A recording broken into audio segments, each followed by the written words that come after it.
फरवरी 2024 से लेकर 18 मार्च 2024 तक सैटर्न कंबस्ट होने जा रहा है और सैटर्न का ये कंबस्टन तमाम ज़ोडिएक साइंस पर इसके क्या असरात होंगे इस पर भी हम बात करेंगे। और इसमें हम 2-3 पॉइंट्स को सबसे पहले हाईलाइट करेंगे। उसमें सबसे पहला हमारा पॉइंट ये होगा कि आया कि कंबस्ट का मतलब क्या होता है, और दूसरा पॉइंट हमारा ये होगा कि सैटर्न किस तारीख से किस तारीख तक कंबस्ट होने जा रहा है, और इसके साथ हमारा ये पॉइंट होगा कि सैटर्न के कौन से हमें रेमेडीज़ करनी होगी। और हमारा जो चौथा पॉइंट होगा वो होगा हमारा सैटर्न के हवाले से एरीज टू पाइसिस तमाम ज़ोडिएक साइंस के हवाले से क्या असरात होंगे सैटर्न के कंबस्ट होने की वजह से। तो ये हमारा आज का टॉपिक है, तो इसी पर आज हम डिटेल से बात करेंगे। तो मैं हूं आपका एस्ट्रोलॉजर सैदुल हसन। तो आप मुझे देख रहे हैं यूट्यूब और मेरे Facebook page astrologer Saidul Hasan पर। तो सपोज अगर आप चैनल पर नए हैं और अगर आपको मेरी वीडियोस अच्छी लगती हैं तो दोस्तों तक शेयर करें। तो सबसे पहले हम बात करेंगे कि सैटर्न का को जो कंबस्चन होने जा रहा है, सैटर्न अस्त होने जा रहा है। एक्वेरियस साइन में सैटर्न अस्त होगा। तो अस्त का मतलब क्या होता है, क्योंकि हमारे माशाल्लाह से पेज के फॉलोअर्स काफ़ी ज़्यादा बढ़ चुके हैं और हमारी फैमिली के मेंबर्स बहुत ज़्यादा बड़े हुए हैं, और उनके क्वेश्चंस भी काफ़ी ज़्यादा इसी के हवाले से आते हैं कि आया कि अस्त का मतलब क्या होता है या कि कंबस्ट का मतलब क्या होता है। बहुत से लोग डरे होते हैं कि जब भी कोई प्लैनेट कंबस्ट हो जाता है या अस्त हो जाता है तो उसके जो असरात होते हैं वो हमें बिल्कुल नहीं मिलते, या कि वो बिल्कुल प्लैनेट के असरात ख़त्म हो चुके हैं। तो ये सारी कन्फ्यूजन मैं आपकी दूर करने वाला हूँ। तो सबसे पहले बात करेंगे कि सैटर्न हमारे आसमानी कौंसल का एक नहायत ही जस्टिस करने वाला प्लैनेट है।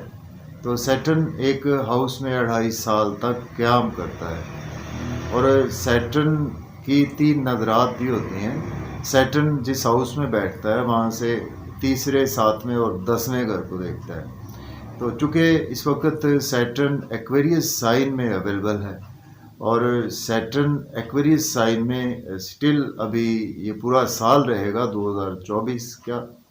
और सैटर्न के 2 हाउसेज हैं।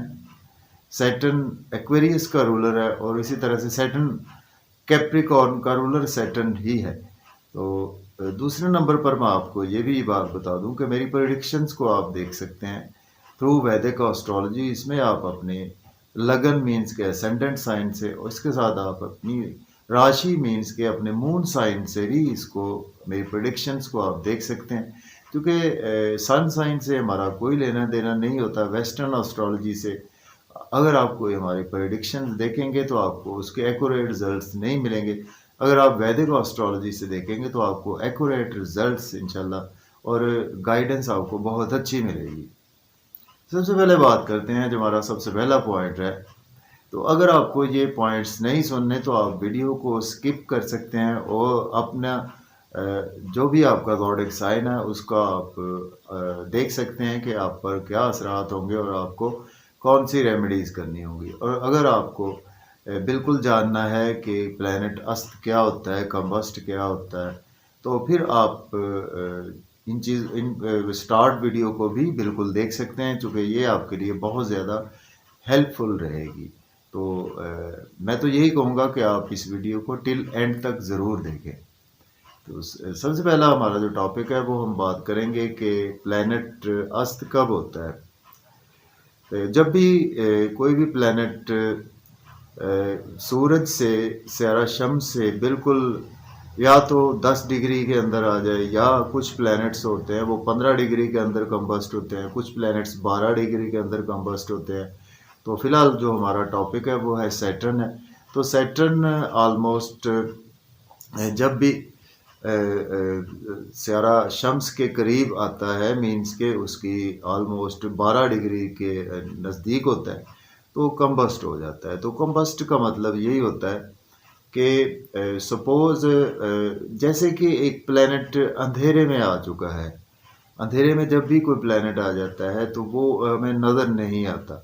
और दूसरे नंबर पर एक और मैं आपको बात बता दूं कि सपोज़ अगर हमारे पास कोई गाड़ी है, तो गाड़ी की जब हम हेडलाइट्स ऑन करते हैं तो हेडलाइट्स ऑन करने से हमें गाड़ी नज़र नहीं आती। इसी तरह से वो प्लैनेट हमें सिर्फ नज़र नहीं आता, चूँकि सूरज के बिल्कुल करीब होता है, तो हमें वो प्लैनेट नज़र नहीं आएगा। लेकिन वो प्लैनेट तो होता है, बिल्कुल रहता है, तो उसके असरात में कुछ ना कुछ हमें कमी वाक़ई देखने को मिलती है। तो यही अस्त का मतलब होता है, यही कंबस्ट का मतलब होता है कि हेडलाइट्स जलेंगी तो आपको वो गाड़ी नज़र नहीं आएगी, लेकिन वो गाड़ी वहाँ पर ही मौजूद होगी। तो इट मीन्स के प्लैनेट के अंधेरे में आ जाएगा, सूरज की रोशनी उस पर पड़ेगी, तो वो प्लैनेट नज़र नहीं आएगा, तो इसी को अस्त बोलते हैं। ये बात नहीं है कि डरने की कोई ज़रूरत नहीं है कि कहीं वो प्लैनेट खो चुका है या कहीं वो प्लैनेट बिल्कुल चला गया है, ऐसी बात नहीं होती।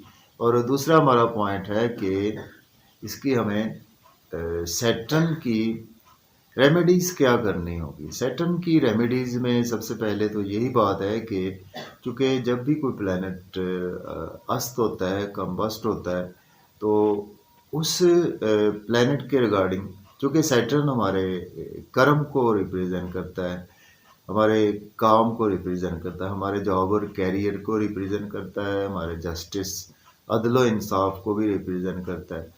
और अगर हम थोड़ा सा इसको और डिटेल से जानें तो सैटर्न, जैसा कि स्यारा शम्स जो है वो सन हमारे, अगर हम घर की बात करें, सबसे पहले घर से शुरू करते हैं, तो घर की बात करें तो घर में किसके पास अथॉरिटी होती है। सपोज़ घर में अथॉरिटी होती है हमारे फादर के पास, तो सन हमारा फादर है। और इसको अगर हम सैटर्न को देखें तो सैटर्न हमारे घर का जो परिवार है, जो हमारे घर की फैमिली है, उसमें बच्चे हैं हमारे, उसमें स्पेशली जो मेल चाइल्ड है या कोई भी हमारा परिवार है, तो उसको हम सैटर्न से इसको देखेंगे। तो सन और सैटर्न, तो सन की वजह से ज़ाहिर है कंबस्ट होगा, नज़र नहीं आएगा सैटर्न। तो इसमें थोड़े थोड़े से आपको घर में ऐसी चीज़ें देखने को मिल सकती हैं, क्योंकि सन हमारी अथॉरिटी भी है, हमारी पावर भी है, हमारी ईगो भी है। तो घर में सपोज़ फादर के पास कोई ऐसी अथॉरिटी है, तो फादर को अपनी अथॉरिटी को मिसयूज़ नहीं करना चाहिए, ये बेस्ट रेमेडी होती है। और कुछ फादर के अंदर ईगो का आंसर ज़्यादा आ सकता है इस टाइम में, या बच्चे हैं तो बच्चे कुछ ये समझ सकते हैं, या घर का परिवार या घर वाले ये समझ सकते हैं कि उनको उतनी इम्पोर्टेंस नहीं दी जा रही घर में, या उनके फादर उनको कोई इतनी इम्पोर्टेंस नहीं दे रहे, तो उनको ये लग सकता है। और सन की वजह से ज़ाहिर है कंबस्ट होंगे। तो अगर परिवार से, घर से देखें तो इसको हम बाप और बेटे के हिसाब से भी देख सकते हैं। और अगर हम इसको अपने मुल्क के हवाले से देखें तो मुल्क के हवाले से सन हमारी गवर्नमेंट है, जिसके पास हमारी अथॉरिटी है, जो हमारे मुल्क को रन करती है गवर्नमेंट। और इसी तरह से अगर हम सैटर्न को देखेंगे तो सैटर्न हमारी रियाया है, हमारे लोग हैं। तो इसमें कुछ ये देखने को मिल सकता है, जितनी देर ये 1 से 1.5 महीने तक का कंबस्चन होगा सैटर्न का, तो इस टाइम में आपको हमें ये देखने को मिल सकता है कि आवाम और गवर्नमेंट के दरमियान कुछ इख्तलाफात रहें। वो इस सेंस में रहें कि गवर्नमेंट तो अपने काम करे, और गवर्नमेंट को चाहिए कि अपनी आवाम का अच्छे तरीके से ख्याल रखे, ये रेमेडी है। और आवाम की बातों को बिल्कुल माने, और रियाया को ये लगेगा इस टाइम में कि हम तो बहुत कुछ कर रहे हैं अपने मुल्क के लिए, अपने गवर्नमेंट के लिए टैक्सेस भी दे रहे हैं, सारा कुछ दे रहे हैं, लेकिन गवर्नमेंट हमारे साथ वो कोऑपरेट नहीं कर रही। तो इस तरह से सैटर्न कंबस्ट होगा तो अवाम और गवर्नमेंट के दरमियान गम गुस्सा बढ़ सकता है, कुछ मिसअंडरस्टैंडिंग्स हो सकती हैं। तो ये इसी मिसअंडरस्टैंडिंग्स का ही ये कंबस्टन होगा। और दूसरे नंबर पर अगर हम किसी और सेंस से देखें, तो अगर आप कहाँ कहीं किसी के फर्म में जॉब करते हैं तो वहाँ पर आपको ये लग सकता है कि आपके सीनियर्स आपसे सेटिस्फाई नहीं है, या आपकी परफॉर्मेंस तो अच्छी है लेकिन सीनियर्स सेटिस्फाई नहीं है, और सीनियर्स को ये लग सकता है कि ये जो मेरे जूनियर हैं वो काम नहीं करते। तो इस तरह की कुछ मिसअंडरस्टैंडिंग्स बिल्कुल रहती हैं। तो सीनियर्स जो भी किसी भी फर्म में हो, सपोज़ अगर आप किसी कहीं पे जॉब करते हो और आप एज ए सीनियर काम करते हैं, तो आपको अपनी अथॉरिटी को मिसयूज़ नहीं करना, अपने कोलीग्स के साथ फ्रेंडली बिहेव करना है। और कोलीग्स को लग सकता है चूँकि सैटर्न कंबस्ट होगा तो ये कोलीग्स जो नीचे काम करते हैं ये बिल्कुल सैटर्न है, तो इनको लग सकता है कि हमारे सीनियर्स हमारे साथ सही तरह से कोऑपरेट नहीं कर रहे। अगर हम किसी मिल ऑनर की बात करें, फैक्ट्री की बात करें, तो उनके जो मज़दूर हैं, जो लेबर है वो बिल्कुल सैटर्न है, और जो वहाँ का जिनके पास अथॉरिटी है, मैनेजर्स हैं या कि कंपनी का ऑनर है, और तो उनके दरमियान भी कुछ ना कुछ इख्तलाफात राय और कुछ हकूक़ की जंग, ऐसी चीज़ें जो हैं ये देखने को मिल सकती हैं। तो मेरा ख़्याल है कि आप समझ चुके होंगे कि कंबस्ट का मतलब क्या है। तो उम्मीद है आप कमेंट्स में मुझे बताइएगा कि आपको कंबस्ट का मतलब पता लग गया है। तो यही कंबस्ट का मतलब होता है। तो ये 18 मार्च तक है, 11 फरवरी से। तो इस पर तमाम यही इसकी रेमेडी होती है कि सीनियर्स अपने कोलीग्स के साथ अच्छा बर्ताव करें, और कोलीग्स अपने सीनियर्स को समझें अच्छे तरीके से कि उनकी भी कोई मजबूरी है या उनके ऐसे मामलात हैं। तो ये इस तरह की मिसअंडरस्टैंडिंग्स इस टाइम में आपकी देखने को मिल सकती हैं। और अगर हम बात करें कुछ खाने पीने की चीज़ों के हवाले से, तो इस टाइम में खाने पीने की चीज़ों के जो ज़मीन से चीज़ें निकलती हैं, उनके हो सकता है कि अनाज जो होता है वो कुछ उस लेवल का अच्छा ना निकले, यानी कि फसल की ग्रोथ अच्छी ना हो और अनाज की कीमतें बढ़ सकती हैं। चूँकि बारिशें भी बहुत कम हुई हैं इस दफ़ा, तो सैटर्न कंबस्ट होगा। सैटर्न हमारी जो ज़मीन से पेट्रोल का रेट बढ़ सकता है, और आवाम और गवर्नमेंट में गमा गुस्सा आ सकता है। चूँकि गवर्नमेंट की भी मजबूरी होगी कि पेट्रोल का रेट बढ़ाना पड़ सकता है, उनको अनाज की कीमतें बढ़ानी पड़ सकती हैं, अनाज की कीमतें बढ़ सकती हैं, खाने पीने वाली चीज़ों की कीमतें बढ़ सकती हैं। तो इसी तरह से हम इनको इन चीज़ों में भी ले सकते हैं। चीनी का रेट बढ़ सकता है, ऑयल की प्राइस बढ़ सकती है, और इसी तरह से गंदम की प्राइस बढ़ सकती है, कपास की, या जो भी ज़ेरे ज़मीन चीज़ें हैं उन सभी की प्राइसेस में इजाफा हो सकता है। तो इस वजह से भी कुछ गवर्नमेंट और आवाम के दरमियान इख्तलाफात हो सकते हैं। या जैसा कि इलेक्शंस अभी हमारे मुल्क पाकिस्तान में हुए हैं, तो उसमें भी गवर्नमेंट को चाहिए कि आवाम के साथ भरपूर तावन करे। अगर वो नहीं करेंगे तो गवर्नमेंट को भी कुछ ना कुछ प्रॉब्लम देखने को मिल सकती है, और आवाम को भी चाहिए कि गवर्नमेंट से कोऑपरेट करें। और लेकिन चूँकि आवाम कम्बस्ट होगी तो आवाम तो मायूसी में होगी कहीं ना कहीं कि हमें रिज़ल्ट्स अच्छे नहीं मिले, तो फ्री एंड फेयर इलेक्शंस नहीं हुए। तो इन चीज़ों को गवर्नमेंट को देखना होगा। तो मैंने बड़ी कोशिश की है कि आपको समझाने की कि आपको कंबस्ट प्लैनेट का मतलब पता चल जाए। तो अब हम बारी बारी, और रेमेडीज़ भी मैंने बता दी हैं कि ये रेमेडीज़ आपको करनी है, और कुछ भी नहीं होता, कोई डरने वाली बात नहीं है। तो प्लैनेट उसके आगे सन आ जाएगा, लाइट की वजह से वो अंधेरे में नज़र नहीं आएगा, बस ये बात होती है। तो सबसे पहले हम बात कर लेते हैं। तो अगर फिर भी अभी तक आपको मेरी वीडियो अच्छी लग रही है तो इसको दोस्तों तक शेयर करें। चैनल पर नए हैं तो चैनल को सब्सक्राइब करें, बेल आइकन पर क्लिक करें ताकि मेरी तमाम वीडियोस का नोटिफिकेशन आपको मिल सके। तो सबसे पहले जब हम बात करते हैं, अगर आपकी राशि एरीज़ है या आपका असेंडेंट एरीज़ है, तो आपके 11वें घर में सन कंबस्ट होगा ऑलमोस्ट 11 फरवरी से लेकर ये 18 मार्च तक कंबस्ट होगा। और सन एरीज के आपके 10वें और 11वें घर का चूंकि मालक है सैटर्न, तो सन आपके 5वें घर का मालक है, तो 5वें घर का कनेक्शन बनेगा आपके 11वें घर के साथ। तो यहाँ पर आपको कुछ प्रॉब्लम देखने को मिल सकती है। आपको कुछ ऐसा लग सकता है कि आपके या आपके बच्चों को कुछ ऐसा लगेगा कि हमारे साथ हमारे फादर कुछ अच्छा नहीं बिहेव कर रहे, हमें इग्नोर कर रहे हैं। आपके महबूब को लग सकता है कि हम हमें जो हमारा पार्टनर है वो बिल्कुल इग्नोर कर रहे हैं। और इसी तरह से आपकी को हो सकता है कि प्रमोशन में कुछ थोड़ा सा डिले हो जाए, प्रमोशन में डिले हो सकता है।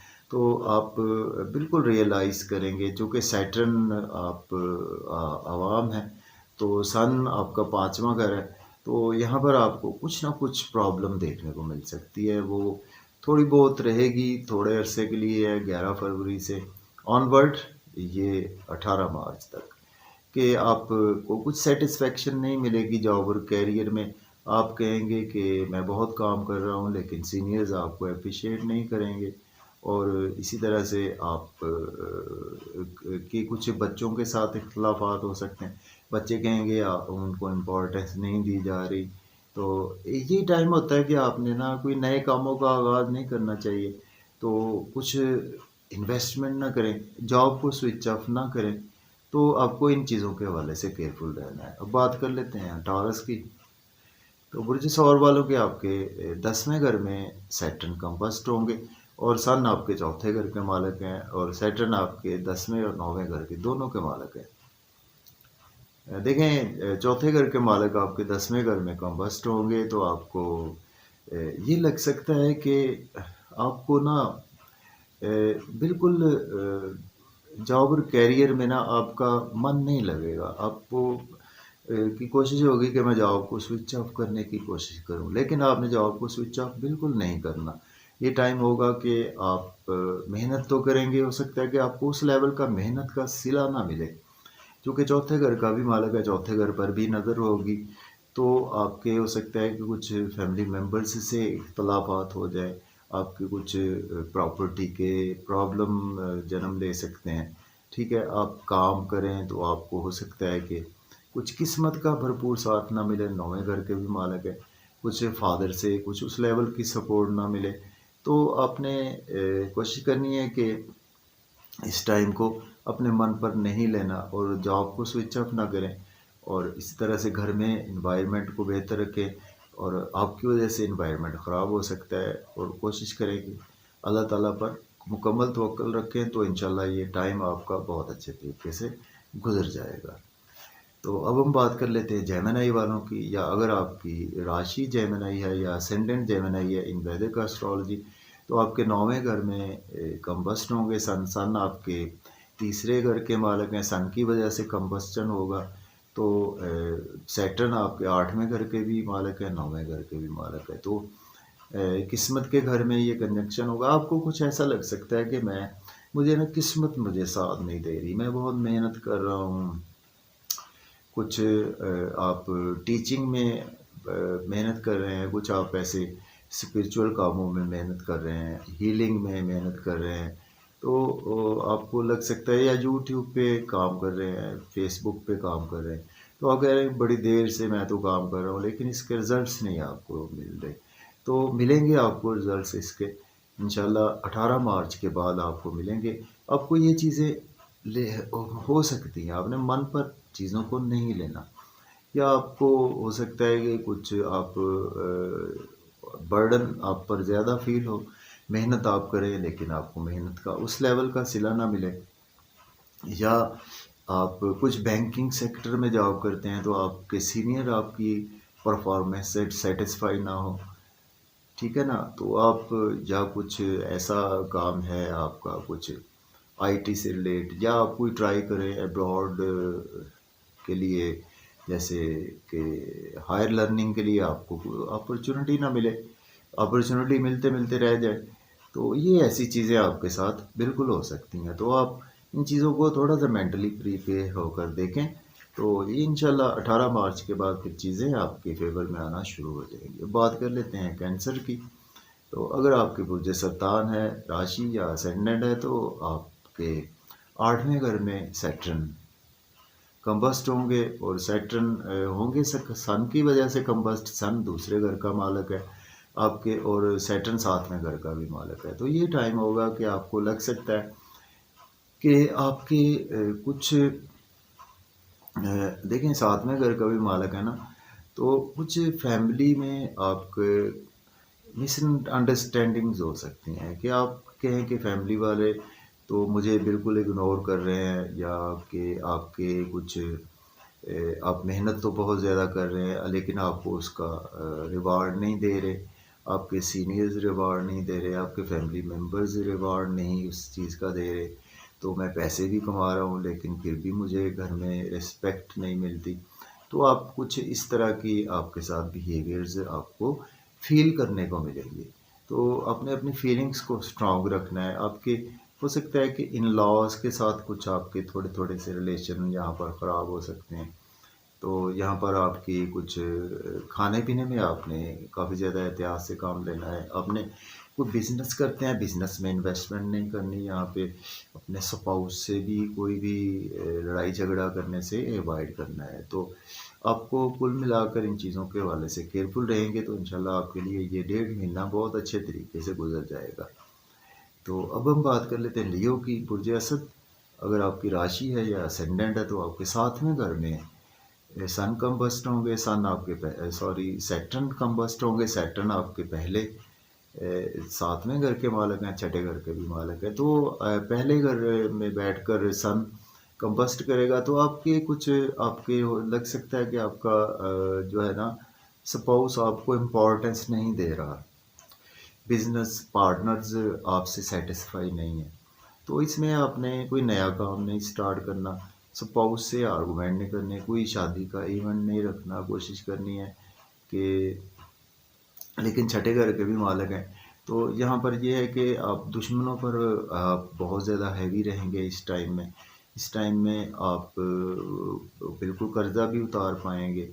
तो आपको लग सकता है कि आप ना मेहनत तो बहुत कर रहे हैं लेकिन उसका आपको रिवार्ड नहीं मिल रहा, सिला नहीं मिल रहा।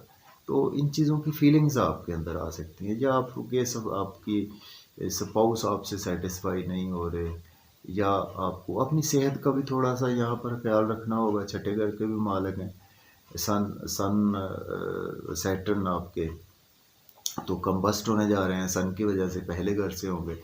तो कुछ लोग आप समझेंगे कि लोग मुझे ना वो रिस्पेक्ट जो देनी चाहिए ना वो नहीं दे रहे आपको रिस्पेक्ट। तो कुछ एक दो चीज़ें अच्छी हैं कि दुश्मनों पर आप हैवी रहेंगे, स्पाउस से आर्गूमेंट ना करें आप बिल्कुल भी। तो आपके लिए ये टाइम इंशाल्लाह 18 मार्च तक गुजर जाएगा। तो इनको आप जहन में रख कर चलें। बात कर लेते हैं वर्गो। या आपकी राशि वर्गो है या असेंडेंट वर्गो है वैदिक एस्ट्रोलॉजी में, तो आपके देखिए आपके ना छठे घर में सैटर्न कंबस्ट होंगे। सैटर्न आपके 5वें और छठे घर के मालक है। सन 12वें घर का मालक है। 12वें घर में सन और सैटर्न देखेंगे एक दूसरे को, तो आपको कंबस्शन होगा। ये आपके लिए एक अच्छा भी मैं कहूँगा कि कुछ छठे घर में आप बिल्कुल दुश्मनों पर हैवी रहेंगे, कर्जा भी आप भी उतार पाएंगे। कोई यहाँ पे आपको एब्रॉड की कोई अपॉर्चुनिटी यहाँ पर आ सकती है। तो फिर भी आपके ना एक्सपेंसेस ज़्यादा हो सकते हैं यहाँ पर, और इनकम थोड़ी सी कम हो सकती है। ठीक है, कुछ आप मतलब अंदर ही अंदर से ना सेटिस्फाई नहीं रहेंगे इस टाइम में। ठीक है ना। और कुछ आपको लग सकता है कि आप डेली काम तो बहुत कर रहे हैं लेकिन आपको अर्निंग उस लेवल की नहीं आ रही, या यहाँ पर आपको अपनी स्पाउस आपकी अपनी सेहत का दोनों का ख्याल भी रख कर चलना है। तो कुल मिलाकर आपको एक्सपेंसेस पर भी कंट्रोल रखना है, और कुछ चीज़ों का सेहत का ख्याल रखकर चलना है। इन्वेस्टमेंट भी आपने नहीं करनी, लोन भी नहीं लेना यहाँ पर। लेकिन दुश्मनों से आपको कोई ख़तरा नहीं है यहाँ पर। अब बात कर लेते हैं हम लिब्रा। अगर आपकी राशि है या असेंडेंट है, तो आपके 5वें घर से सैटर्न कंबस्ट होंगे और सन आपके 11वें घर में बैठकर सैटर्न को कंबस्ट करेंगे। सैटर्न आपके चौथे और 5वें घर का मालक है। तो यहाँ पर आपको लग सकता है कि आप अगर फादर हैं तो बच्चे आपके कुछ ताबे नहीं हैं। अब रोमांस में आपके महबूब से कुछ रिलेशन ख़राब हो सकते हैं। शेयर मार्केट में इन्वेस्टमेंट ना करें, लॉटरी बिल्कुल ना लें।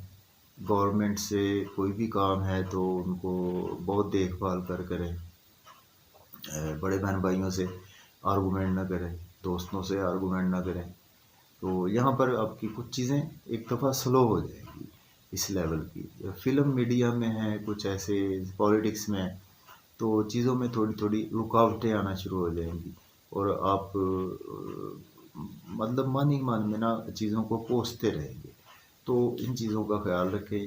तो चौथे घर के भी मामले में थोड़ा सा आपका ना मेंटल पीस भी यहाँ पर डिस्टर्ब हो सकता है। तो कुल मिलाकर आपको इन चीज़ों के हवाले से ये चीज़ें देखने को मिल सकती हैं। अब बात कर लेते हैं स्कॉर्पियो की। अगर आपकी राशि स्कॉर्पियो या असेंडेंट है आपका स्कॉर्पियो, तो आपके चौथे घर में सैटर्न होंगे और 10वें घर में सन देखेंगे, कंबस्ट करेंगे सैटर्न को। सैटर्न आपके तीसरे और चौथे घर के मालिक है। घर में कुछ आपको लग सकता है कि घर वाले आपको इम्पोर्टेंस नहीं दे रहे, आपको कुछ प्रॉपर्टी के काम से फ़ायदा नहीं हो रहा। जॉब और कैरियर में सीनियर्स आपको काम बहुत ज़्यादा आपसे लेना शुरू कर दिया उन्होंने और आपकी कुछ आप अंदर से सोचेंगे कि जैसे आपकी सेल्फ रेस्पेक्ट मजरूह होना शुरू हो गई है। तो यहाँ पर अगर आप एज ए सीनियर हैं तो कोलीग्स का ख्याल रखें, ठीक है, चूँकि आपके पास अथॉरिटी है। अगर आप जूनियर हैं तो आप बिल्कुल इन चीज़ों को मन पर न लें, चूँकि ये टाइम ऐसा होगा इसमें उनका भी कोई कसूर नहीं होगा। तो घर में कुछ लग सकता है आपको, आपके वर्क प्लेस पर कुछ ऐसी चीज़ें देखने को मिल सकती हैं। जॉब और कैरियर में, सोशल सर्कल में कुछ हर्डल्स, प्रॉब्लम देखने को मिल सकती हैं। तो आपको कुल मिलाकर इन चीज़ों के हवाले से केयरफुल रहना है। अब बात कर लेते हैं हम सेजिटेरियस। अगर आपकी राशि है या असेंडेंट साइन है आपका सेजिटेरियस, तो तीसरे घर से सैटर्न कंबस्ट होंगे। सैटर्न दूसरे और तीसरे घर के मालिक है और सन आपके 9वें घर में बैठे होंगे। तो आपको लग सकता है कि आप ना बहुत मेहनत कर रहे हैं यूट्यूब पे, सोशलाइजिंग में, जर्नलिज्म में, कुछ बैंकिंग सेक्टर में, तो आपको उस लेवल का सिला नहीं मिल रहा है, प्रमोशन नहीं हो रही, सीनियर्स कोऑपरेट नहीं कर रहे, फादर भी कोऑपरेट नहीं कर रहे, आपको एजुकेशन में भी कुछ हर्डल्स आ रही हैं, आपको कुछ शॉर्ट ट्रैवल नहीं फ़ायदा दे रहे, आपको कुछ नेबर से आपके रिलेशन ख़राब हो गए हैं। तो इन चीज़ों का आपने ना ख्याल रख कर चलना है। तो ये चीज़ें आपकी बेहतर हो जाएंगी ऐसा ऐसा। इन चीज़ों को माइंड में रखें कि ये आपके साथ थोड़ा थोड़ा ऐसी चीज़ें हो सकती हैं। तो इनको मेंटली प्रिपेयर होकर आप जहन में रखें। तो मन पर न लें चीज़ों को। तो आपको ये लग सकता है। तो बाकी ये है कि आपको ये नहीं कि आपको बिल्कुल ही कुछ लॉस हो जाएगा, ऐसी बातें नहीं हैं। अब बात कर लेते हैं कैप्रिकॉर्न की। बुर्ज जद्दी आपकी असेंडेंट है या आपकी राशि है, तो आपके दूसरे घर से सैटर्न कंबस्ट होंगे। सन आपके 8वें घर में बैठे होंगे और कंबस्ट करेंगे। सैटर्न आपके पहले घर के और दूसरे घर के मालिक हैं।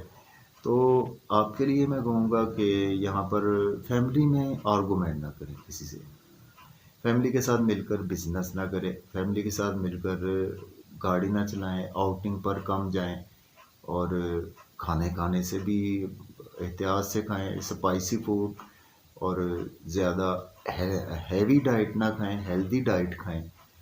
आर्गूमेंट ना करें फैमिली से, अपने इन लॉज से आर्गूमेंट ना करें, सफ़र ध्यान से करें।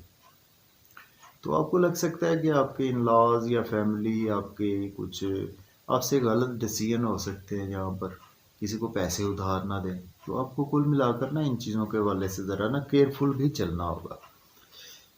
तो अब बात करते हैं एक्वेरियस की। अगर आपकी एक्वेरियस राशि है या असेंडेंट, तो आपको पहले घर से सन सन आपके 7वें घर में होंगे और सैटर्न पहले घर के मालिक हैं, आपके पहले घर में कंबस्ट होंगे और आपके 12वें घर के मालिक हैं। तो आपको लग सकता है इस टाइम में कि आपको ना जो लोगों में रिस्पेक्ट आपकी है ना, उस लेवल की रिस्पेक्ट नहीं मिल रही है आपको, या आप स्पाउस से थोड़े थोड़े आपके मतभेद हो सकते हैं, मिसअंडरस्टैंडिंग्स हो सकती हैं, बिजनेस पार्टनर से मिसअंडरस्टैंडिंग्स हो सकती हैं।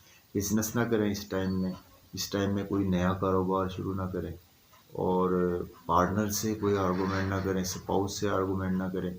अपनी सेहत का ख्याल रखें, एक्सपेंसेस ज़्यादा हो सकते हैं यहाँ पे आपके, तो आपको कुल मिलाकर इन चीज़ों का ख्याल रखना है। अब बात कर लेते हैं पाइसिस। अगर आपकी राशि है या आपका असेंडेंट है 12वें घर से, आपके सैटर्न होंगे, और सैटर्न आपके 12वें और 11वें घर के मालक हैं, और सन आपके छठे घर में बैठे होंगे। तो पाइसिस वालों के मैं कहूँगा आपके एक्सपेंसेस तो यहाँ पर ज़्यादा होंगे। आपको अब्रॉड की कोई अपॉर्चुनिटी यहाँ पर मिलेगी, और दुश्मनों पर हैवी रहेंगे आप। सन चूँकि छठे घर में बड़ा अच्छा सन की वजह से कंबस्ट होगा, तो आपको लोन ना लें इस टाइम में। और ज़रा दुश्मनों पर वैसे आप हैवी रहेंगे। अखराजात आपके ज़रा बढ़ सकते हैं, यहाँ पर आपके कुछ रूटीन से ज़्यादा हो सकते हैं। अब्रॉड की आपको अपॉर्चुनिटी मिलेगी, तो आपको मतलब हो सकता है आपके डेली वर्क में आप कहें कि मेहनत मैं बहुत कर रहा हूँ, लेकिन उसके नताइज मुझे उस लेवल के अच्छे नहीं मिल रहे। तो आपको कुल मिलाकर ना इन्हीं चीज़ों के हवाले से केयरफुल रहना है। तो ये टाइम आपका गुजर जाएगा। तो मैंने कोशिश की है कि आपको आसान से अल्फाज में चीज़ों को बताऊं कि आपको किन चीज़ों के हवाले से केयरफुल रहना है, तो ये टाइम गुजर जाएगा।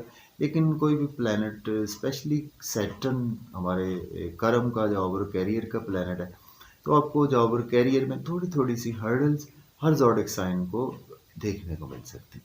तो अगर आपको वीडियो अच्छी लगे दोस्तों तक शेयर करें, और मुझे इजाज़त दें। अल्लाह।